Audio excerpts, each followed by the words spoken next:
বিমান বাহিনী বাংলাদেশের নাগরিকের জীবন কেড়ে নেবে।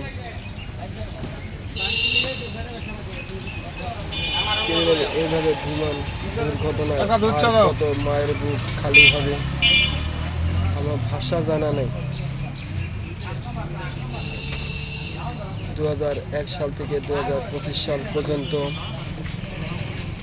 কত মায়ের বুক খালি হয়ে যাইতেছে, একজনের পর একজন লাশ পড়ে যাইতেছে।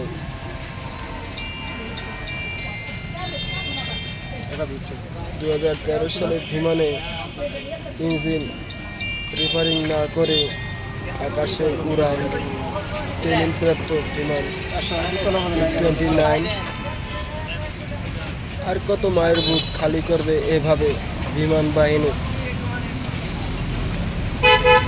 বিমান বাহিনী দিকে একটাই উদ্দেশ্য করে বলতেছি, যারা বাংলাদেশের বিমান বাহিনী আছেন, ইঞ্জিনগুলো রিপেয়ারিং করেন, হয়তো চেঞ্জ করেন। এইভাবে ইন্ডিয়ার সাথে তুলনা করার, ইন্ডিয়া আর বাংলাদেশের ভিতরে পার্থক্যটা কী হলো? ইন্ডিয়া যেমন তাদের বিমানগুলো আকাশে উড়ে আকাশে ধ্বংস হয়ে পড়ে যায়, বিভিন্ন জায়গায় আস্তে পড়ে যায়। এইভাবে যদি বাংলাদেশের বিমান যদি আস্তে আস্তে মানুষের বুক খালি করে নেয়, এখানে সেখানে সেখানে আইনা যায় কাইনা যায়, যেখানে সেখানে পড়ে যদি বিমান হামলা যদি মানুষে কেড়ে নেয়, তো যুদ্ধের চাইতেও কম কিছু না। এটা যুদ্ধ, যে রাষ্ট্রের যুদ্ধ চলে তার চাইতে কম কিছু না।